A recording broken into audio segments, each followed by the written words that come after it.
We should perhaps make a start, I think. It's really a pleasure to introduce Annette Gigon of the Swiss-based practice Gigon and Guillet to the AA this evening. It's long overdue. We first glimpsed their work when a small image of their Kirchner Museum in Davos featured in an essay by Martin Steinmann. The essay was in fact introducing the work of 5 older and more established Swiss practices. The image is intriguing for 2 reasons.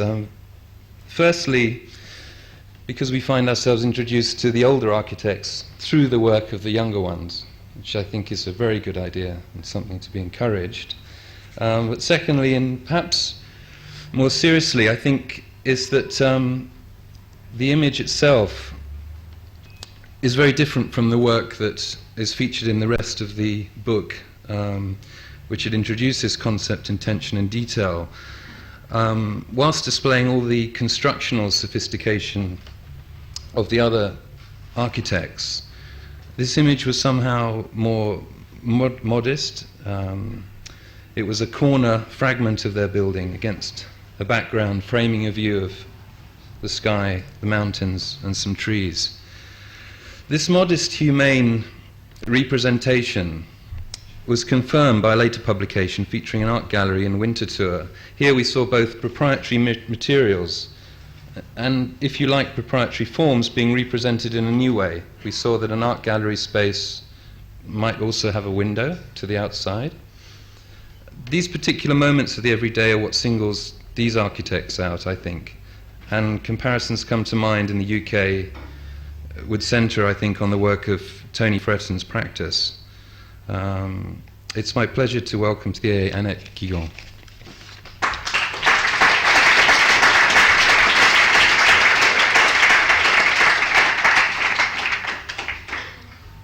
I would like to thank the AA for giving me the opportunity to present our work here in London.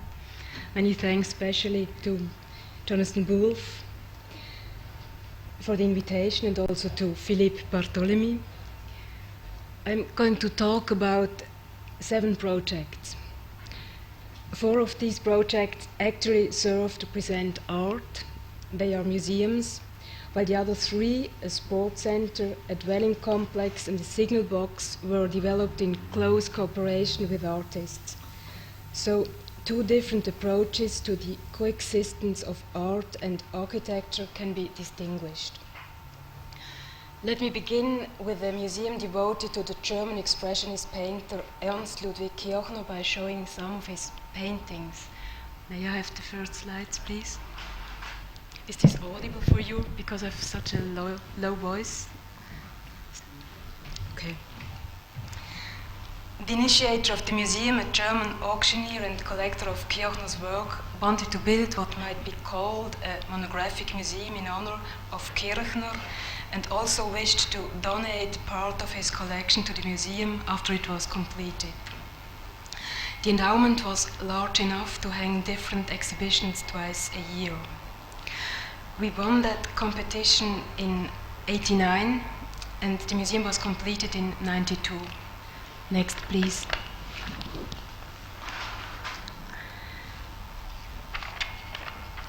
Kirchner was a trained architect before he started his career as an artist, and he had a marked talent for applied art. So, naturally, we wondered how Kirchner would have built his own museum. But it's impossible to answer this question, of course, and nobody but Kirchner himself could have done it his way. Moreover, a museum referring to Kirchner's style would have competed with his work and even discredited it by claiming a spiritual kinship. Next, please. The main question still was how art, Kirchner's art, should be displayed, and what sort of architecture would be necessary to present his work. We preferred the exhibition rooms of museums at the turn of the century, and also the anonymous spaces in exhibition halls or art galleries in pre-industrial areas, to the opulent and over-designed museum architecture characteristic of the 80s. We were encouraged by the statements of artists and curators. First of all, the comments of Remy Zaug, a Swiss artist who has focused on the phenomena of the perception of art.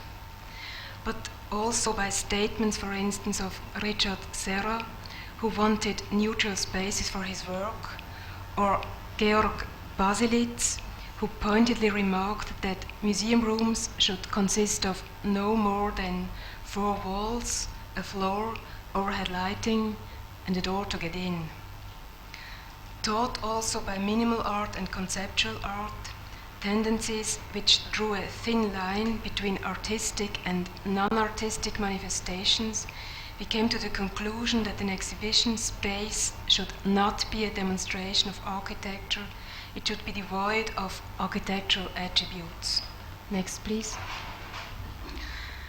The exhibition rooms of the Kirchner Museum are therefore reduced to the basic elements: walls, floor, and a light ceiling. The rooms, that means the ground plan and the section as well, are rectangular. The floor is made of a solid oak. The walls, which are painted white, consist of plasterboard, and the ceiling consists of iron frames with inlaid frosted glass. These 4 are the exhibition rooms. Next, please. Light rooms have been constructed on top of the glass ceiling of the exhibition halls to allow daylight to enter into the hall underneath. The light shines only through the side windows. The roof is solid, not translucent, is a solid, non-translucent construction, and the glass of the side windows is frosted in order to diffuse the light. These are the glasses where the light comes in. This is the non-transparent, non-translucent ceiling, and this is the light ceiling, and this is the exhibition room. This solution was inspired by the climatic conditions. Davos is at an altitude height of 1,000 meters. So in winter, the museum is often covered with snow, but owing to these side windows, flush with the facade, the light transmission is not affected even by a thick layer of snow on the roof. You can imagine that like that, or like that. Snow layer. Next, please. The quality of the light in the exhibition rooms is comparable to outdoor light on an overcast day. That means it is shadowless and even. It could be said that the whole skylight construction has the function of a cloud that diffuses the sunlight. Next, please. The cubes of the exhibition rooms define the complex volume of the entrance and the lobby. This here. In other words, the supporting concrete walls of the exhibition spaces also form the walls of the hallway. Next, please.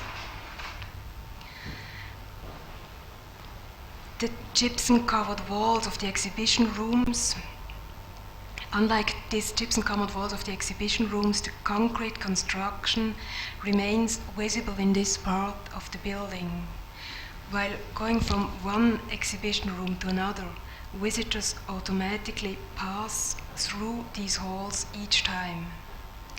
This whole area is not meant to be an extended exhibition space, but a space for visitors to relax, look out the windows, study and read. Next, please. Through the windows of the lobby, visitors see the street, the small park surrounding the museum and the landscape. In other words, the themes and subjects that Kirchner painted during the last 20 years of his life in Davos. Next, please. The glass facade covers the 4 high cubes of the exhibition rooms, rendering them a crystal-like configuration. The different kinds of glazing, transparent, frosted, have diverse functions regarding light transmission, and viewing parameters. First, the frosted insulating glass walls filter the natural daylight which indirectly illuminates the exhibition rooms underneath the glass ceiling. The same glasses again from the outside. Next, please. Second, the transparent mirror-like insulating glazing in the lobby offers visitors this marvelous view, whereas passers-by might catch a glimpse of the inside of the museum. Next, please. Third, textured and frosted glass clads the insulated concrete walls of the exhibition rooms, showing a glimpse of the warming insulation sheets behind it or hiding them depending on the angle of view. You can see these insulation boards here, but you can't see them on that side. Next, please. Fourth, the roof, we consider the fifth facade of the building, is weighted down by pieces of broken, recycled glass instead of the usual gravel. Glass as a substitute for gravel is possible because of both have the same specific weight.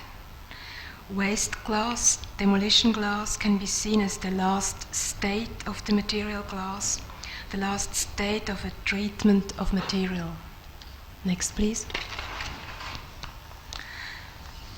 The high cubes of the exhibition rooms have been placed freely between the old trees of the former hotel park.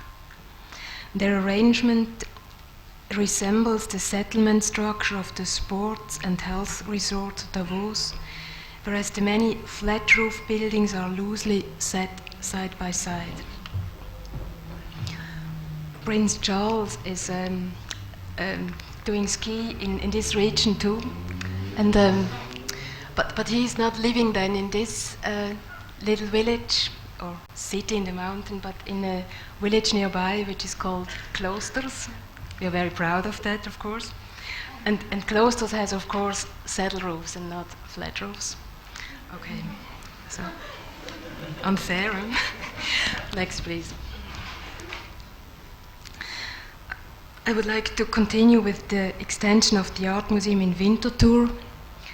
We won this competition in '93, and the museum was completed 2 years later. The historical building was constructed in 1915.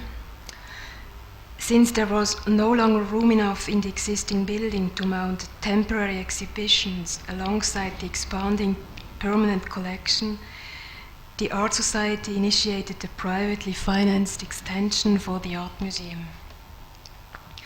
However, the building site officially belongs to 3 institutions: the Museum of Art, the Museum of Natural History, and the Public Library. Therefore, the city could give its consent to a privately financed solution for the art museum only for a limited time span of 10 years. A further condition of the city was the maintenance of the public parking lot on the site, which was a source of income. So the museum extension of 1,000 square meters had to be a provisional solution, and it had to be very cost effective. Next, please.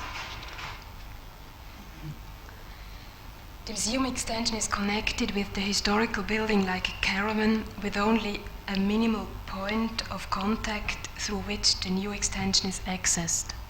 It's this one.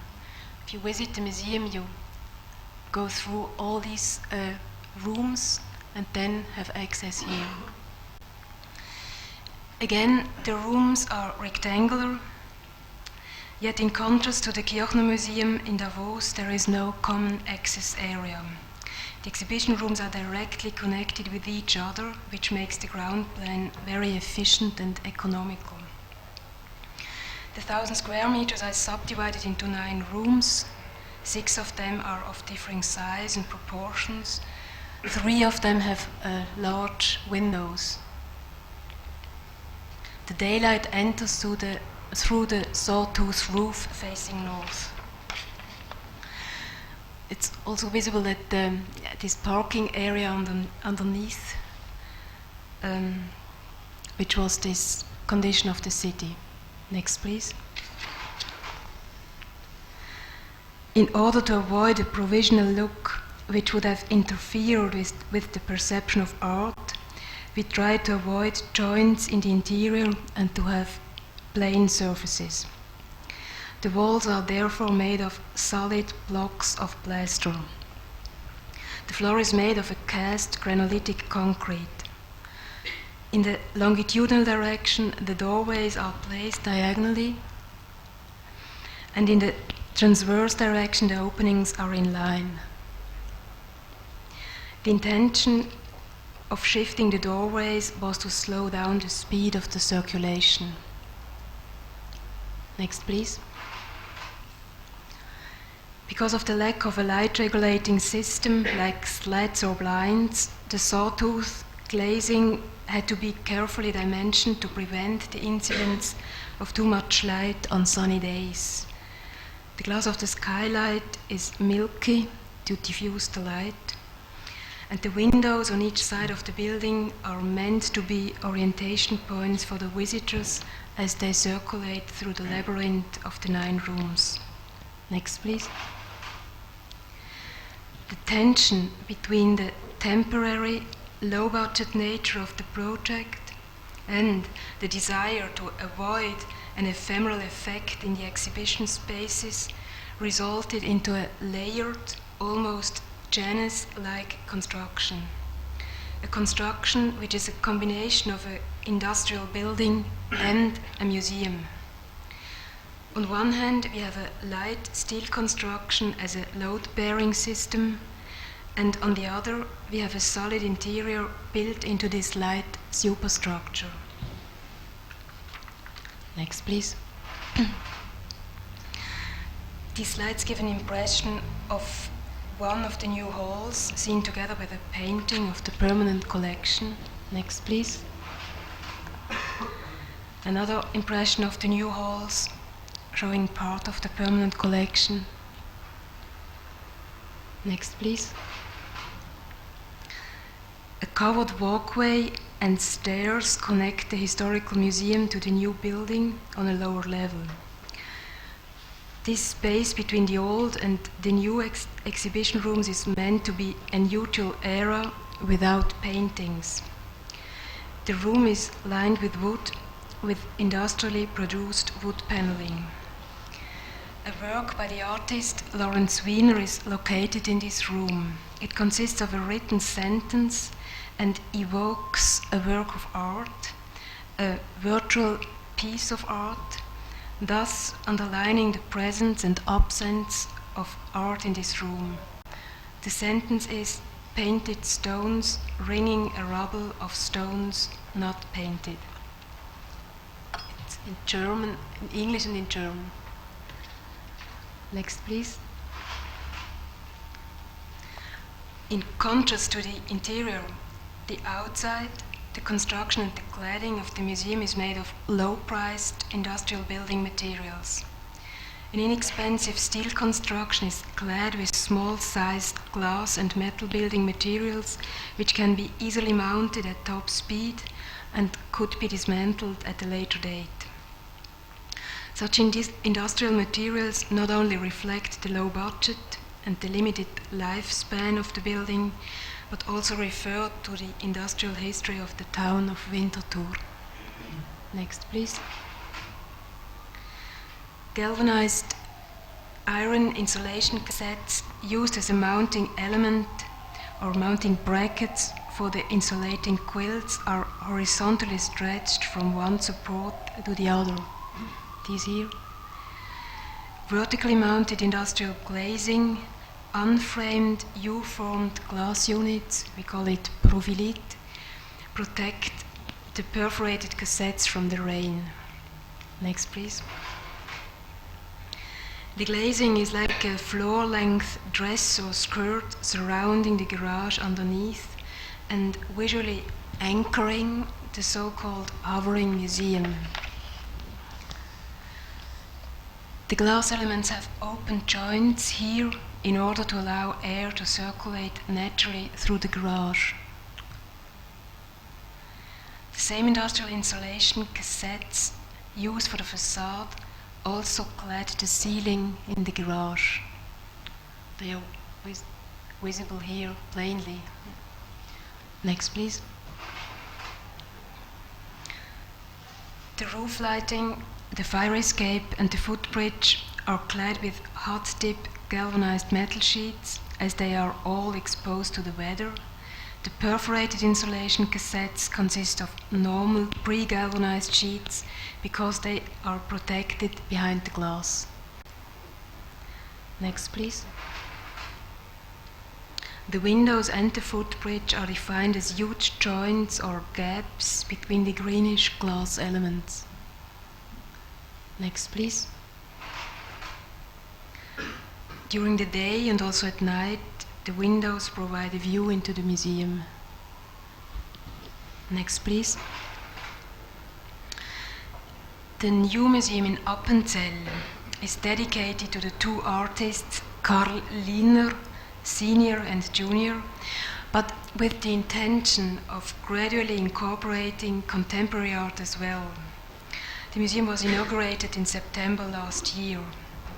The slides show paintings of Karl Liner Senior, who died in 1946. Next, please. And pictures of Karl Liner Junior, who died 2 years ago. Both artists lived and worked in Appenzell. Next, please. We were interested in a ground plan with relatively small exhibition spaces. In this way, single rooms can be devoted to groups of works and to the different styles of father and son and other artists as well.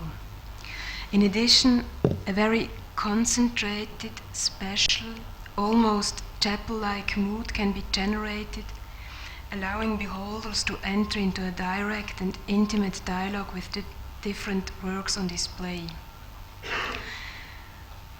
The 10 exhibition rooms measure between 30 and 50 square meters only and decrease in size from south to north. These are the 10 exhibition rooms. Could that be a little sharper? Yeah, perfect. Circulation from room to room meanders in the beginning to slow down the visitor's pace, and changes to an enfilade in the middle with views into successive rooms. Additional orientation is provided by windows facing east and west and by oriel-like projections in the form of large light spaces at the ends of the building. Here and here, these two windows. Next, please. Every room has its own roof with a skylight facing north. The solid part of the roof functions as a reflector so that the walls are evenly lit at viewing height. It's like a chimney for the light. This is viewing height. The succession of rooms with their sloping saddle roofs can be seen or sort of resemble the shape of a sawtooth roof, but instead of being even, the roof rises and falls due to the varying size of the rooms. The 5 exhibition rooms axis, and this is the entrance, the lobby, which has a skylight facing south, an irregular skylight, and it's the biggest room.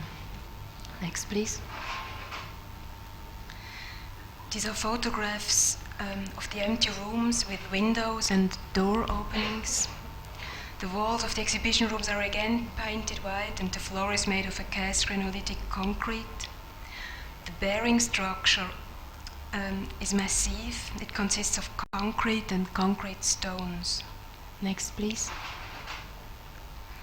The lobby, the biggest room, it is the place where people buy tickets, postcards and books, but also where they can assemble for discussions and lectures.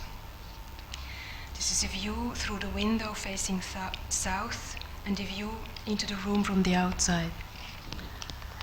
Next, please.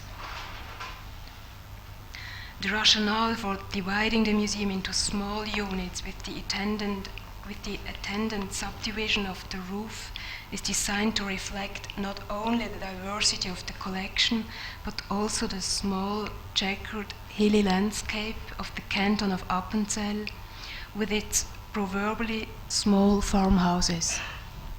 Next, please. Sheet chrome steel was used for the roof covering and as a cladding for the facade. On the facade, the pieces overlap like the shingles traditionally used to cover the houses. The color of the dull metal shows a resemblance to the silvery coloring of the weathered wood, as on fences and on barns. Next, please.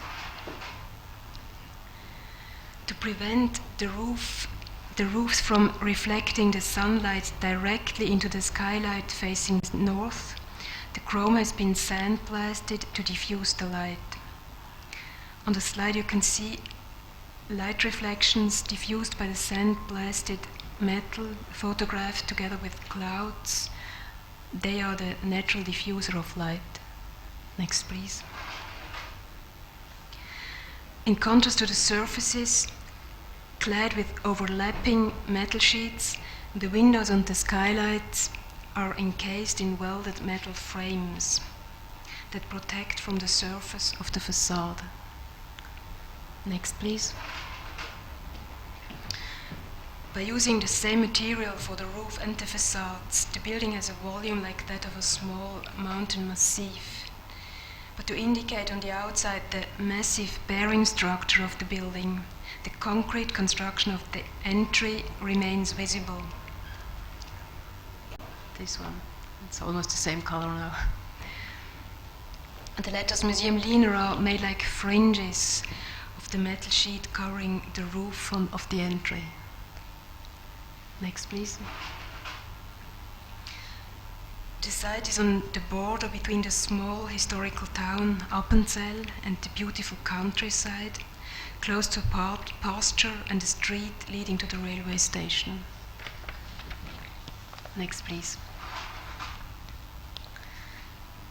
The last museum project, the renovation of the Reinhart collection in Winterthur, was completed in October last year. The museum reopened in December. The original villa was built in the style of a French country residence in 1915, with the gallery extension added in 1925.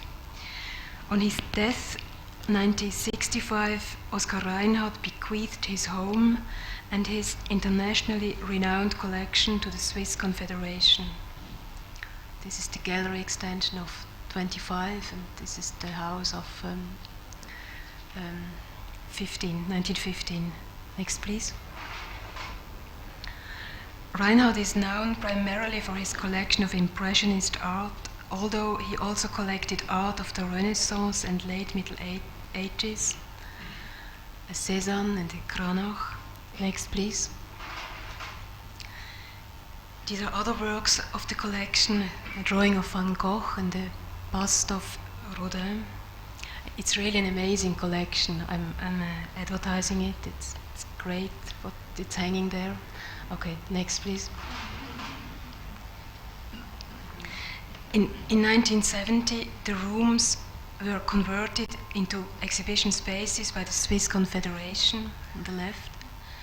The photograph shows the huge gallery in Oskar Reinhardt's day and after this renovation in the 70s. Next, please. This is the state of the 70s, and this is the new plan. Besides the construction of three new exhibition rooms, the current renovations involve a series of adjustments and improvements regarding illumination, security and organization. In addition, mistakes made during the previous renovation are being corrected to restore the original historical state of the building. Next, please. So, a number of different modifications have been made. Often, we have not treated them dialectically in the sense of demonstratively distinguishing between old and new, but rather in a synthesizing way, in the sense of reconstructing and making repairs or organic additions. The latter are barely visible and therefore difficult to show as an intervention. So, for example, the reconstruction of the old walnut oak parquetry in the former dining room and in the galleries. It is the same exhibition room again. Next, please.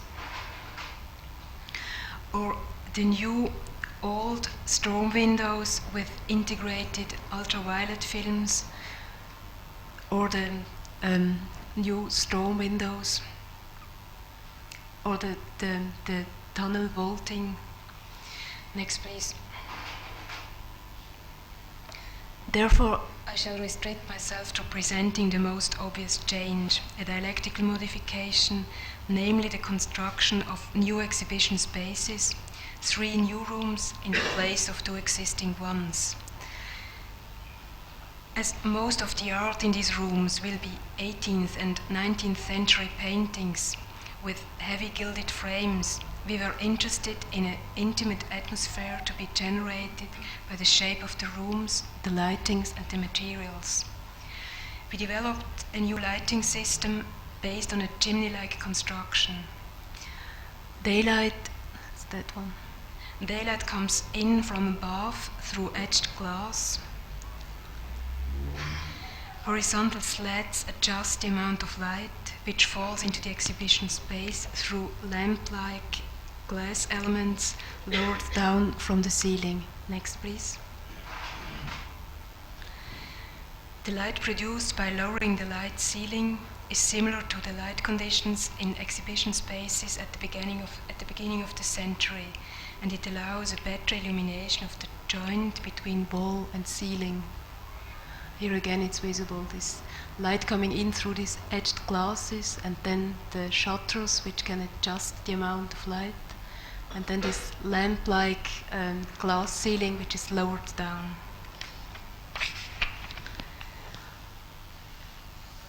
Next, please. The floor of the new rooms is made of walnut, and so is the lining of the connecting hallway too. Walnut is the same material used for the original woodwork in the villa. Next, please. These plans show the facade of the residence of 1915 and 1925, and the new extension in between.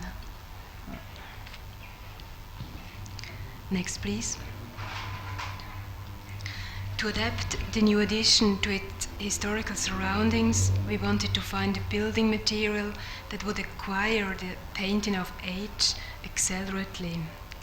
We started by mixing copper dust in prefabricated concrete slabs and then observing how they weathered.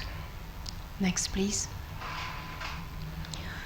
Finally, almost by accident, we discovered that the combination of limestone and copper dust in concrete slabs turn through oxidation into a subtle greenish color within just a few months. Next, please. The rain that pours over the copper roof accelerates the process of this reverse journey through time from new to old. Next, please. By the way, limestone is the material of the walls of the old building, and copper was used for the plumbing. By using something akin to a witch-like alchemist recipe, we tried to capture this difficult genius loci of the site. Next, please. In a summary, the exhibition spaces in all 4 museums are basically treated as containers for art. They are conceived as simple, unspectacular rooms with good proportions, good lighting, and good materials. Next, please. The purpose is to downplay the architecture of exhibition spaces for the sake of the art, which means that it should be familiar, unquestioning, and you might even say obvious. It is like dimming the lights in theaters and cinemas in order to prevent the audience from being distracted. Next, please. The outside of the building can be understood as a consequence of its interior. It makes the functions of the museum visible. Next, please. The facades lend expression to the various conditions of the building, the particularities of the site, the construction, the climate, and in the case of the extension, the limited budget. Moreover, the exterior is a reflection of its making, and it reveals the principles governing the construction, the grammar of its materiality. Next, please. Speaking of reflection, I would like to make a brief detour to an exhibition in which we were invited to present our work. It took place in Lucerne in 1993. Actually, it was almost an absurd undertaking, since until then we had completed only 2 projects, 2 buildings, and they were open to the public anyway. But we were interested in demonstrating that making architecture and exhibiting architecture have something in common. Namely, they both deal in substitutes. Next, please.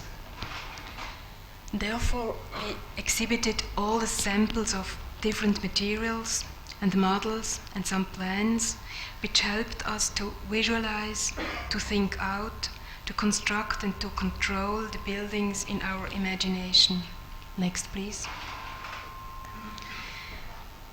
For the visitors, the layout of the samples looked like an assembly of building components, like the ingredients of a recipe, or like equipment laid out for a laboratory experiment. Components, ingredients, equipment, which could be reassembled in a different way to construct another building, or to cook a different meal, or to conduct a different experiment. The exhibition was titled Werkstoff, meaning material. You can conceive of architecture, you can imagine it, draw it, you can talk about it and describe it, but you can't build it without building materials. Materials are the central, the physical element of architecture. It is what you see, what you touch, smell, even can hear if you knock on it.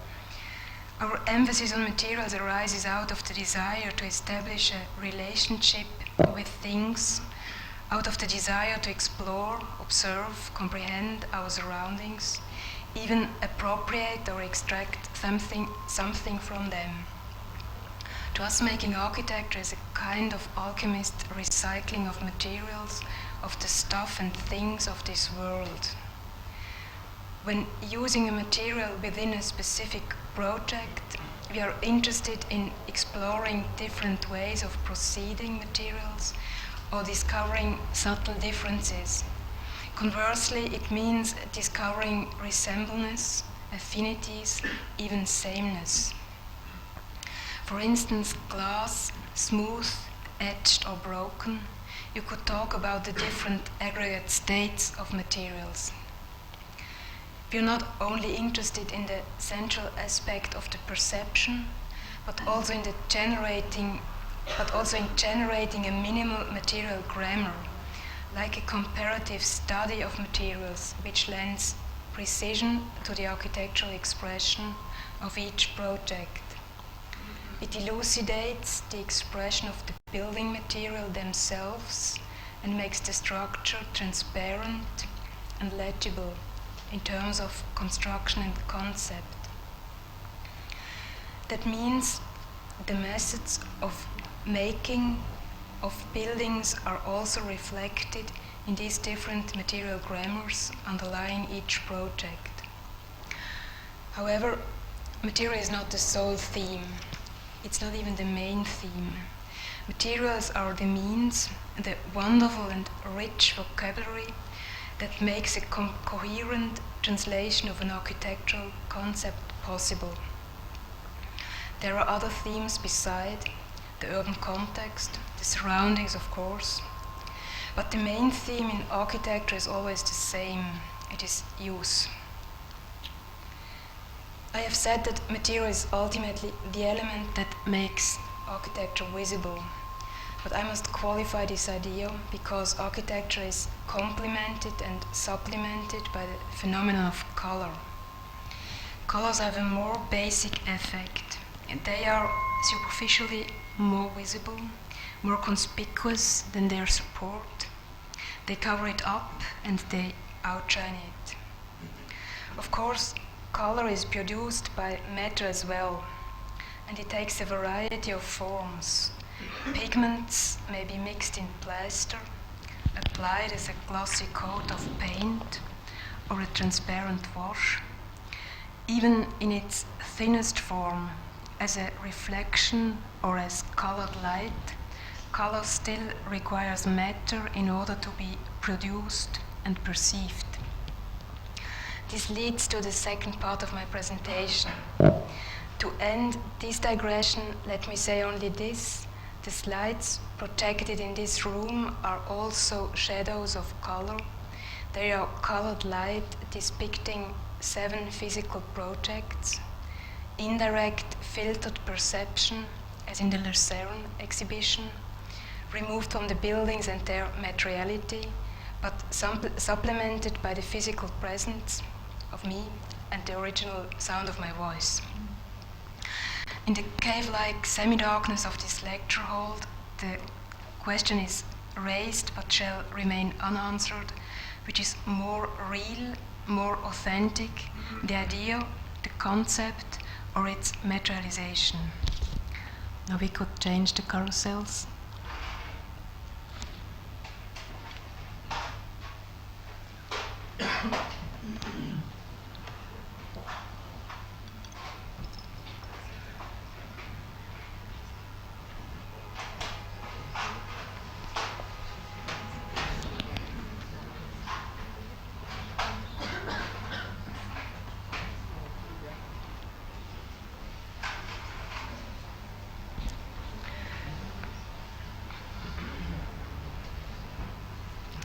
I would like to continue with our first project in cooperation with an artist, the Sports Center in Davos.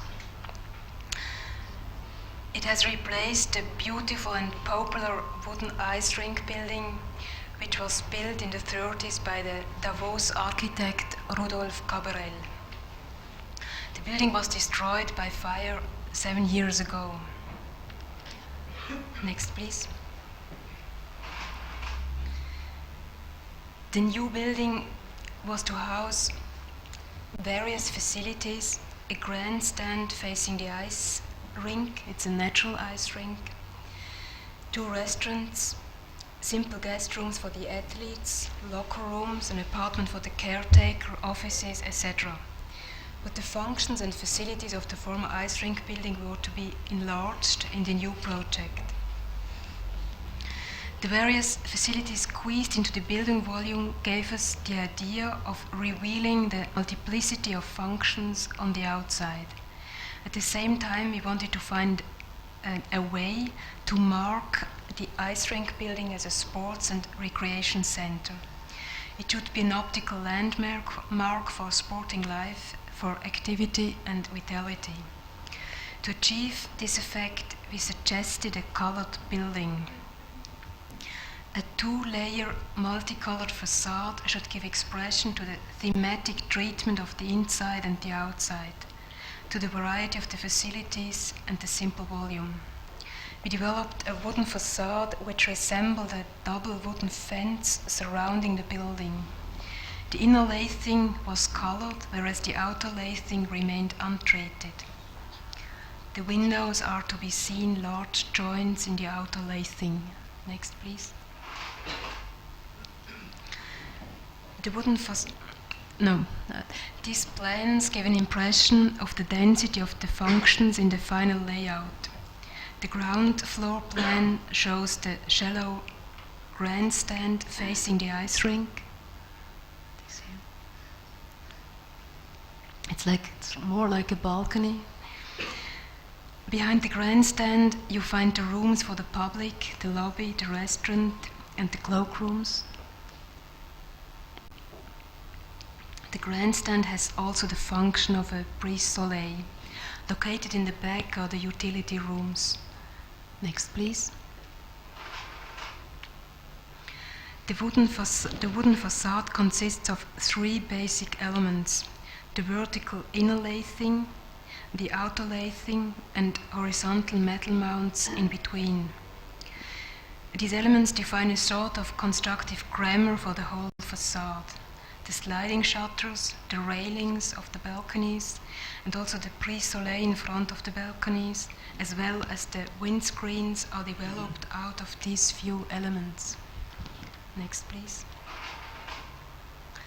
On the north, east, and south facades, both layers of slats are laid close behind each other, the outer layer generously spaced to reveal the colored layer underneath. It's visible, it's also orange underneath. No. Next, please.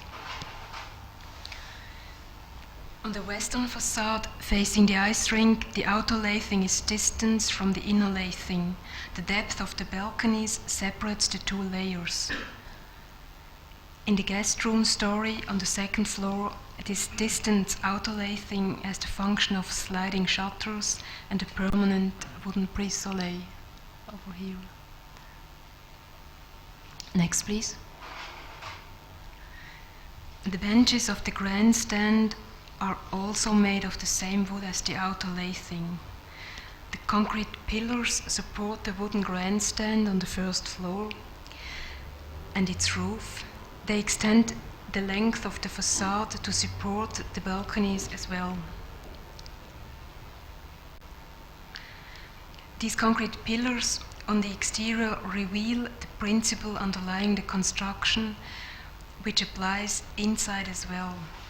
Concrete is used for the supporting elements, and wood is used for a variety of functions: to protect, to clad, to absorb, and so on. Next, please. From the moment we thought of working with color as a means of visualizing the different inner functions to the final selection of colors for the facade was a long and complex process. To determine the colors and their compositions, we decided on close collaboration with the artist and painter Adrian Schiess. Schiess once remarked that he thinks of paint as an element that is endlessly dispersing and spreading. His main works are called flache Arbeiten, flat works. They are normed industrial panels in wood or aluminium, first painted manually, later airbrushed mechanically with car paint. Schiess exhibits his panels as elements laying on the floor in series of different colors. The surroundings reflected in the high gloss surfaces change constantly as the daylight varies. This very sensitive and precise approach to color, the integration of the surroundings in his work, and his preference for prefabricated elements appeared to be ideal for our purposes. There is a shown exhibition in Venice at the Chiesa San Stae, and another one in Kirchner in France. Next, please. The first polychrome experiment was transformed into a composition of 3 colors, which was to be applied large scale to the volumes. The slide shows 5 different juxtaposed color schemes purposed by Adrian Schiess on wooden models in the scale of 1 to 200. They are placed on top of each other. We choose that one. It's a sort of definite scheme that is derived from red, blue, and yellow. It is a clear orange and a complementary blue with almost the same darkness, and a greenish yellow. Next, please. Yellow is used for the windows and the inner lathing on the facade facing the sports field or ice rink. Blue is used for the south-orientated facade, And the combination of blue and orange is used for the east-orientated facade with the where the main entrance is located. And this would already turned very dark brown, and it's going to be even darker in the time, and this one will become grey. So the difference between this very strong orange and this grey brown will then sort of be the definite scheme. Next, please. In the interior, the palette of the three colors was expanded to 9 shades. The colors are used for the large panels on the walls and on the ceiling. These panels line the technical installation, air conditioning, electricity, and provide sound insulation. These are the same colors as outside again, and these are the 6 which have been added. Next, please. As we enter the building through the lobby, we receive an impression of the polychrome interior. Here the ceiling and the windows bear the yellow from the exterior as well as the bright blue as the blue from outside. But the dark blue on the upper part of the wall is added. Next, please. This slide shows the restaurant again. Now it's completed. On the longitudinal wall remains in concrete. The other walls are lined with these colored wooden sound-absorbent panels. The windows, which are painted yellow, orange or blue on the exterior, have the same color in the interior, so they are yellow here again. She has assigned a single color to all panels of the same size, and this principle generates a colored pattern on the ceiling. Next, please. These are photographs from the locker rooms, still under construction and completed here with the same ceiling as these ceiling panels had the same size. Next, please. This is our photographs from the hall on the first floor here. And this is the self-service area, or also used as theory rooms on the second floor. Next, please. This is a view along the corridor in the second floor. It accesses the bedrooms. On one side of the hallway, acoustic panels and doors are painted in a sequence of changing colors. The huge painting is illuminated by skylights. The ceiling and the opposite walls are rendered in a white stucco on which the colors of the opposite wall are faintly reflected. Large black letters and numbers painted on the doors provide orientation. In combination with the colors, the black signs and letters echo the colorful design of sportswear and equipment.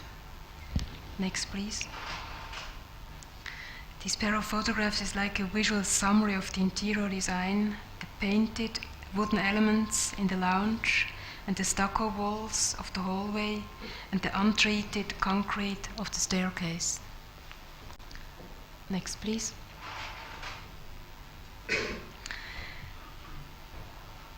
The site of the next project, a housing development in a village near Zurich, is a park-like plot of 50,000 square meters with a view over the lake of Zurich. Clusters of old trees define the park towards the open landscape. Next, please. Instead of crowding the site with one-family homes, we suggested concentrating the building volume in 6 locations in order to prevent the park-like character of the site to preserve the park-like character of the site with its trees. To implement this idea, we were required to submit a master plan. The housing complex was composed of 3 different building units around a 1-story high podium with garages underneath. This is one of these aisles, we call them. There are 7 of it. This one was built first. The other ones are most probably not going to be built by us. We'll see. Next, please. The section and the ground plan of the podium shows the final layout. 4 row houses with orientation to the east and to the lake. These here. 2 apartment buildings orientated to the south and to the west, containing 5 apartments each. These here. The podium in the middle is the public access area for all the units. Next, please.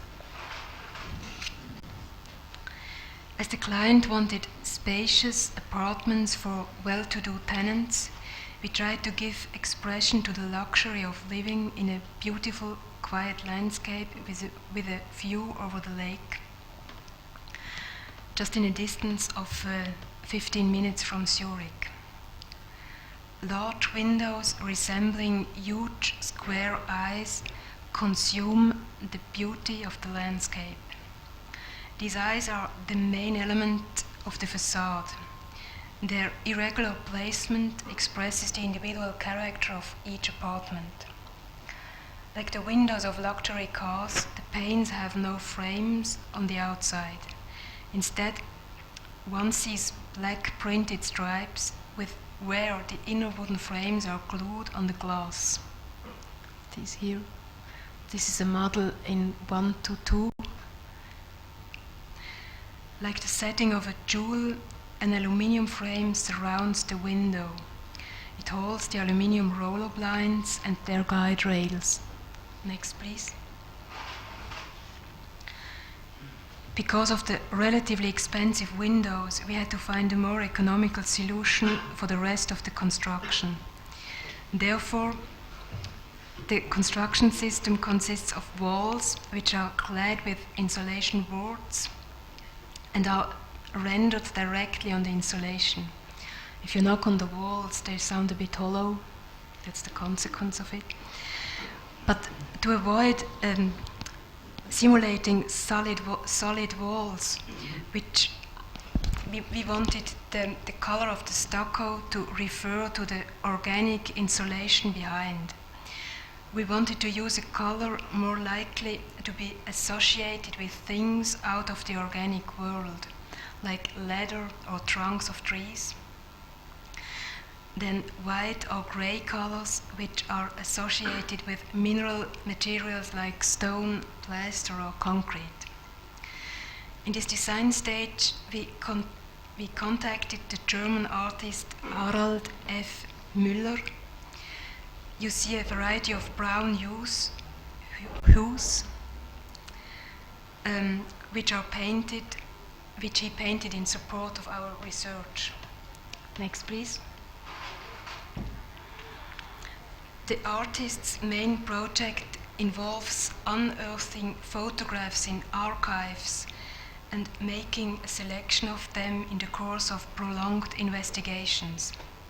The chosen ones are then processed specifically for an exhibition space. To the left, a photograph from the exhibition in the Kunsthalle in Zurich, a model he did to control the hanging of the paintings, of the photographs. Size, surface, structure, setting on the wall, and the method of hanging are important issues in his work. This procedure, this intense study of something that already exists, the precise and intuitive selection, but also his specific knowledge of colors and their chemical composition, all these aspects are that appealed to us. Next, please. The slides show the building with the final choice of color.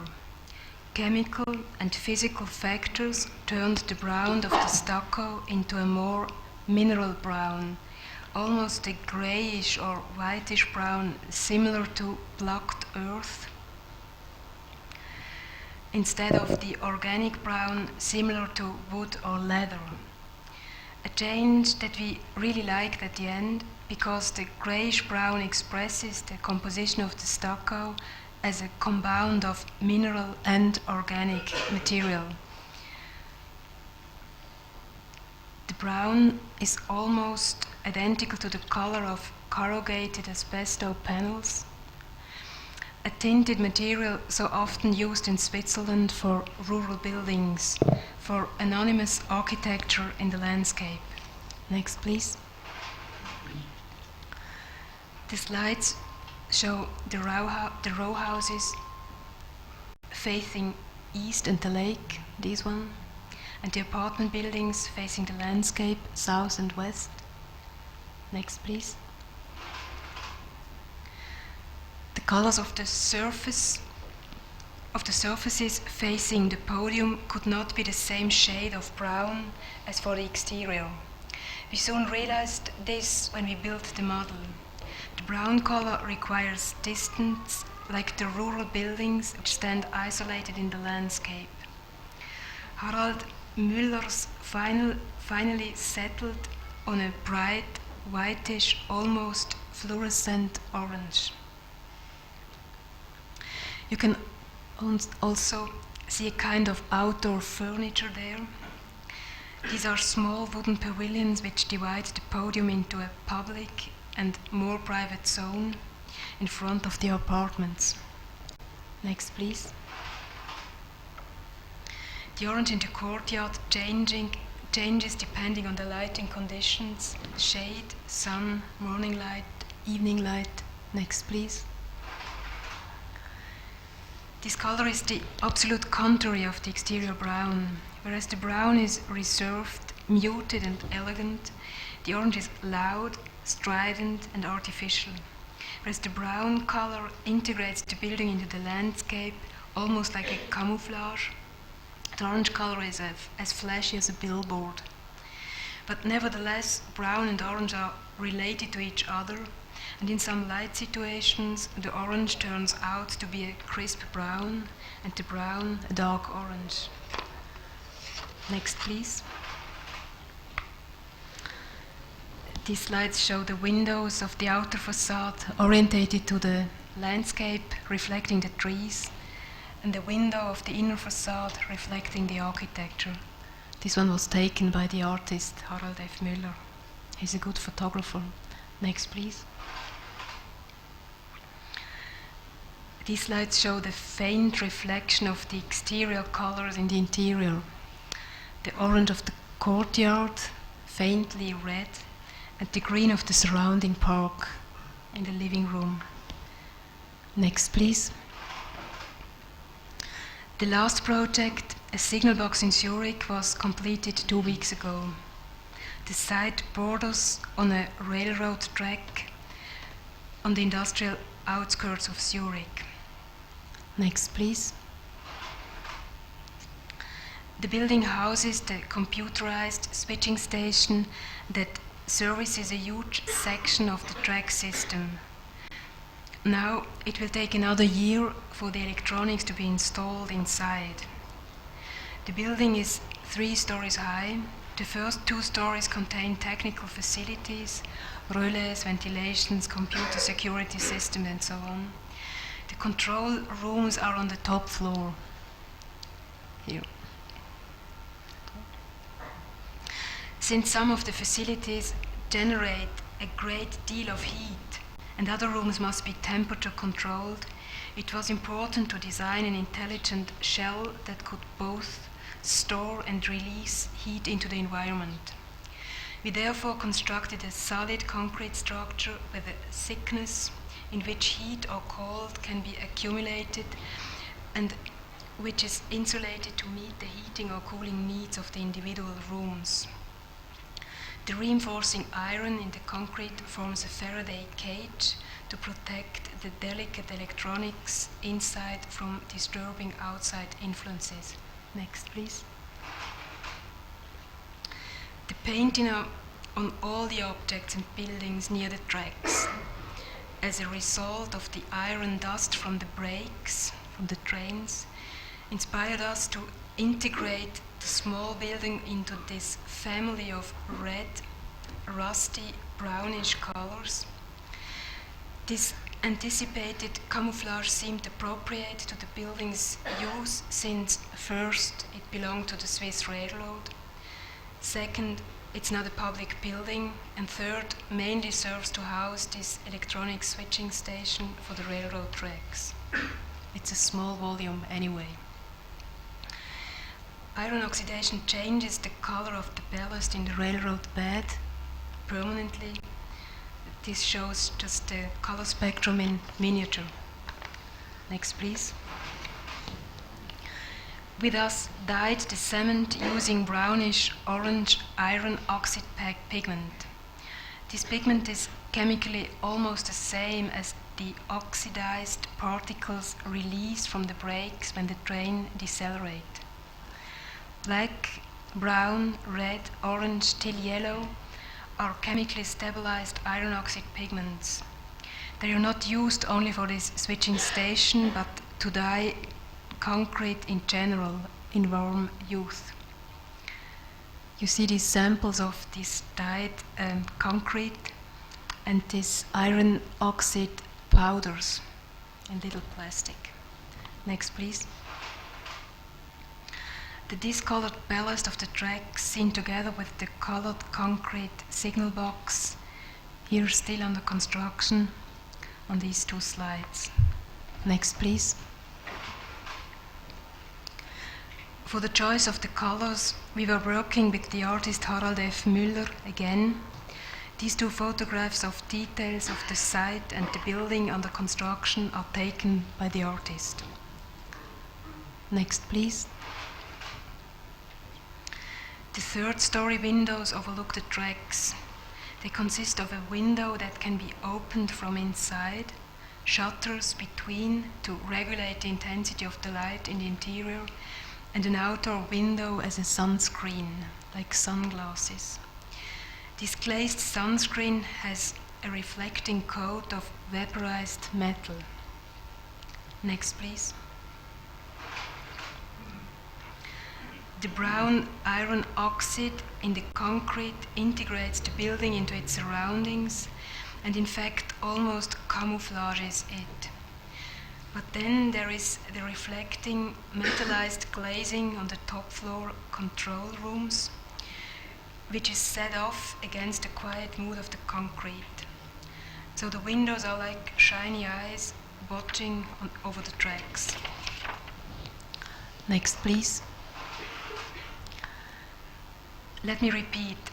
Our reasons for working with Adrian Schiess and Harald Müller, and as a matter of fact, their reasons for working with us have nothing whatever to do with the idea of architecture as a walk-in works of art.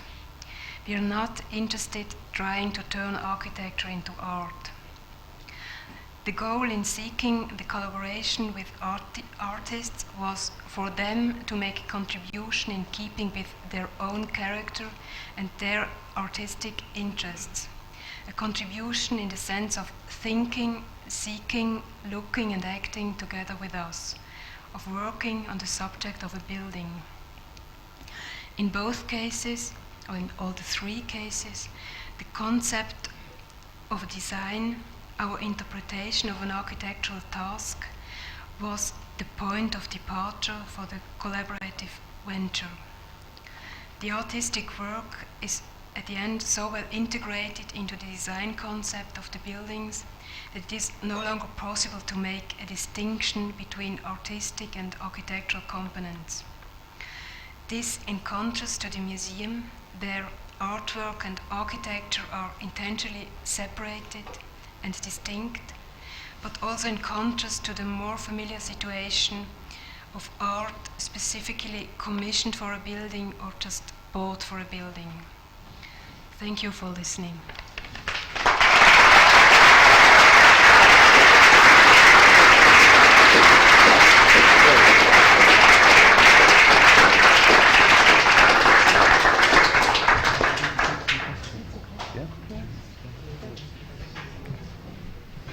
We've got time for a few questions if you have any. Is there anyone who wants to to kick off.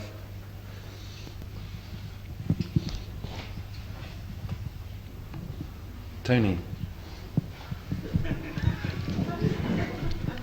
I don't mind. Okay, Irene. Fine.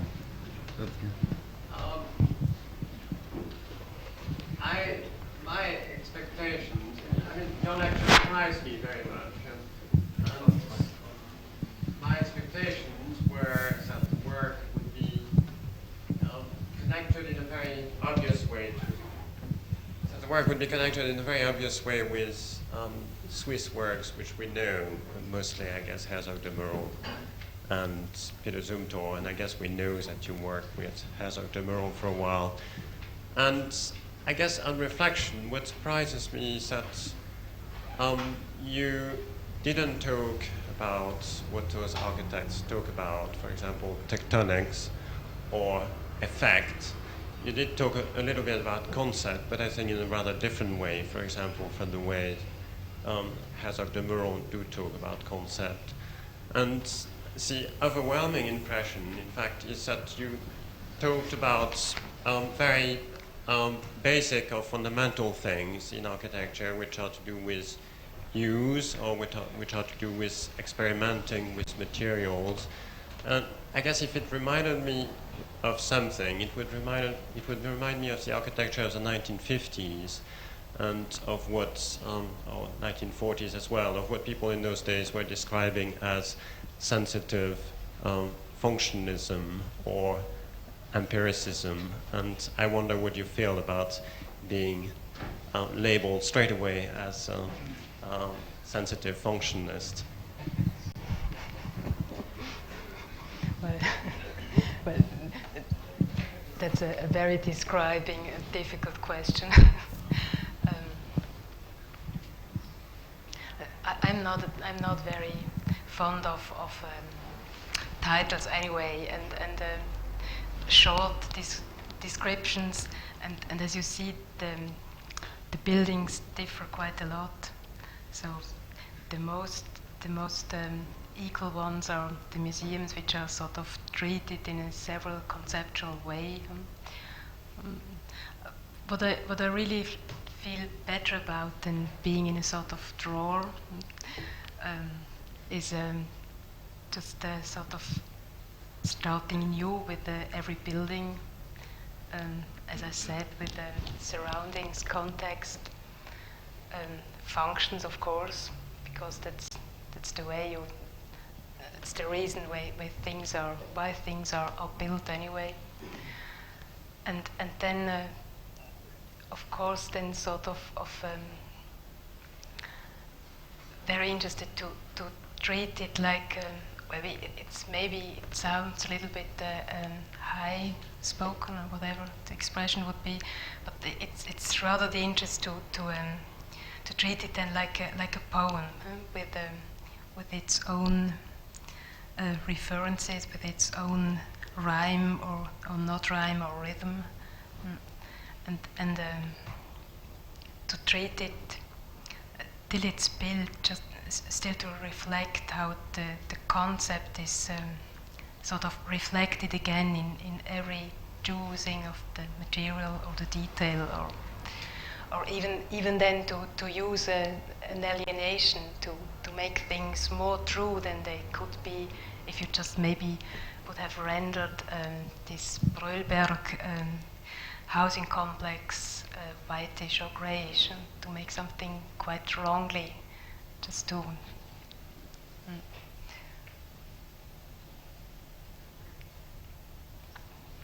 make things a little bit not more interesting but more true than they are from their origin.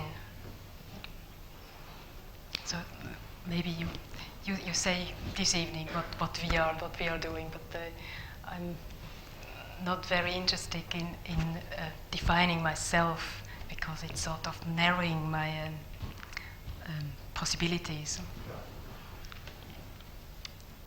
and the freedom I feel.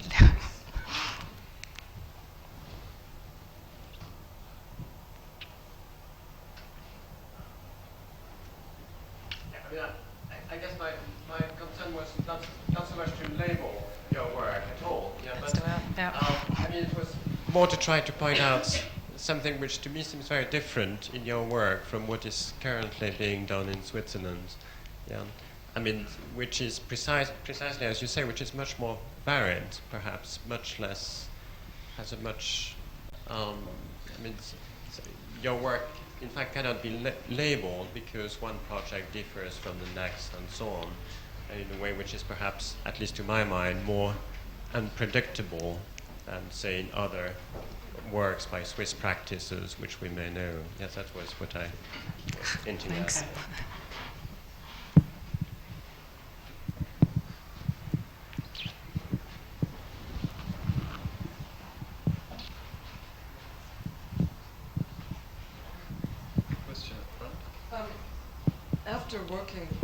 After working with these artists on color projects for your own work, would you feel comfortable working on your own now in terms of color? Yeah, as a matter of fact, it was like a concept in both cases. First, you maybe remember this multicolored polychrome scheme, which I protected first. This was our start, and then we just really felt uncomfortable because we knew there are better men and women on this field as we just started to do that, and were rather interested in the material thing. And this polychrome invention of Schiess could not be ours, never. And we would not try to do that on ourselves. It's just like, well, bringing spaghetti to Italy or something like that. Swiss spaghettis to Italy. But as a matter of fact, for this Bröllberg thing, the idea of using this brown color was ours. It was just sort of an idea that came that should be something else, and then it was just the sort of precision that came from his side, and then this sort of adding this inner orange color which could not have been ours. And this was just a step too big for us, too artistic. And for the signal box again, it was our idea to sort of reuse a color already existing in these track system fields, which could have been also maybe an oxidation of or an iron oxidation pigment, which could have been orange or could have been yellow, but we started with brown there too. So and then he came and visited us several times, but it's anyway funny to work with different artists. Schiess is rather more the type that composes on his own and then gives you the change to choose one of these schemes. Gives you also the freedom to maybe change a color, but rather not. and Müller, who really sort of works with the existing elements of photographs or tires that he finds and makes sculptures of it, or huge letters which have been advertising something years ago, and then he takes these letters as forms again and develops out wooden sculptures. So he uses pre-existing things, and when we come with our ideas and our buildings, he's quite used to take these ideas and to reflect about them without being distracted, as they are not his, but then to work on these schemes of ours and to discuss it freely. So they are not all the same, and the collaboration is different. It will be different with other artists if we can.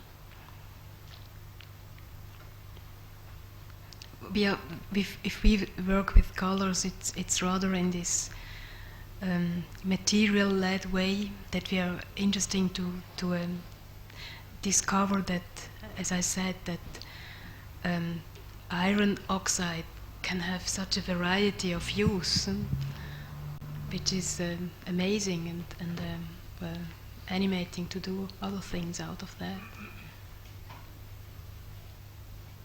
But iron had there this conceptual binding to this break dust thing.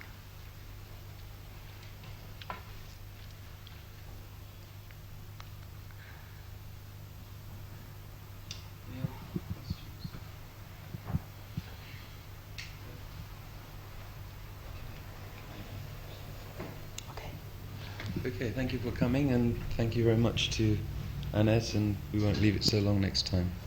Get you back.